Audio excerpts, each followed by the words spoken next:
like discuss factors that EMA considers in liberalizing the energy market in Singapore.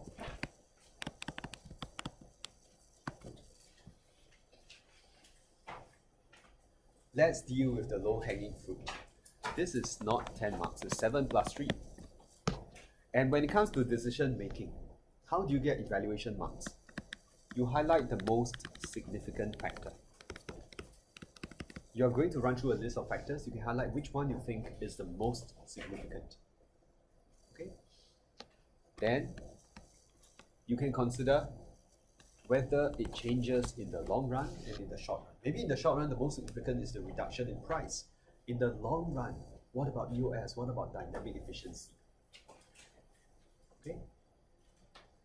So these two are usually good enough for case studies because you're fighting for 3 marks. But if you're writing this as part of an essay, then suggest ways to reduce cost, constraints, or if you have any unintended consequences.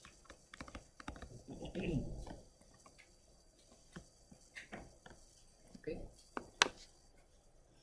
Suggest approaches to reduce the undesired outcomes.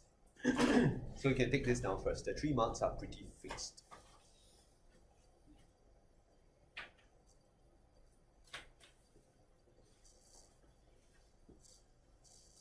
And the 7 marks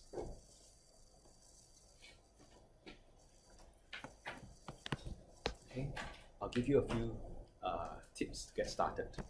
It's UBCC. Alright, so you are going to think of unintended consequences. Benefits, costs, constraints.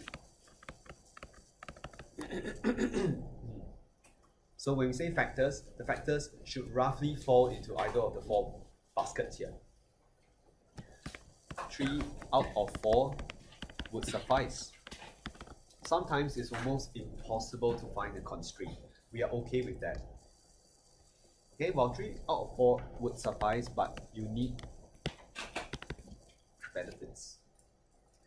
If you excluded benefits and you only talk about costs, constraints, unintended consequences, my question is, why then do you take this decision? Seems like it's all bad, right?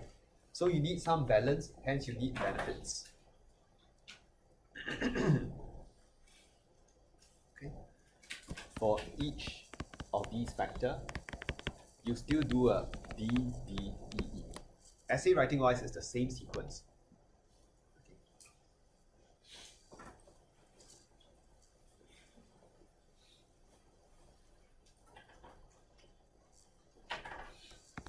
Maybe one last tip.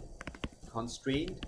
Usually we think of constraint in terms of monetary constraints or knowledge, information.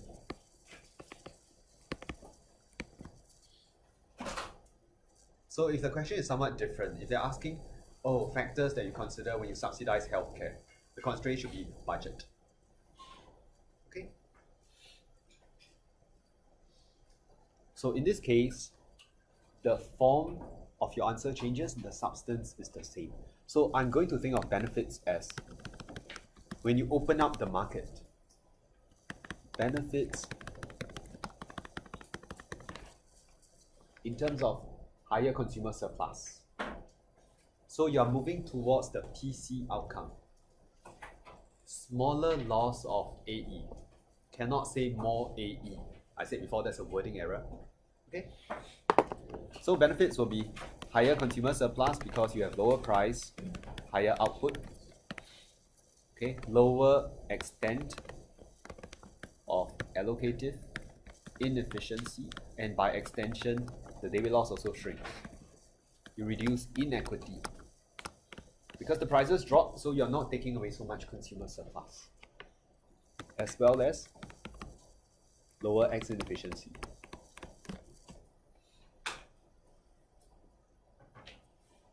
But the costs could be loss of EOS, dynamic efficiency. So you have benefits and you have costs. Then what about unintended consequences? Maybe there's a risk of collusion. What if you liberalize and then you have 10 players but they collude? Then almost the same as not liberalizing. In Singapore, we had chicken sellers who colluded, to fix the price of chickens. You might think small matter, chicken feed. They were fined $26 million by the Competition Commission of Singapore. Even Grab, Uber, I think the fine is not so big, Chicken sellers had $26 million. So they make a lot of money from chicken, okay? The fact that they can pay so much. Okay. Shocking, huh? You probably buy the house just outside Coronation, the biggest one out there. Okay. Okay. So,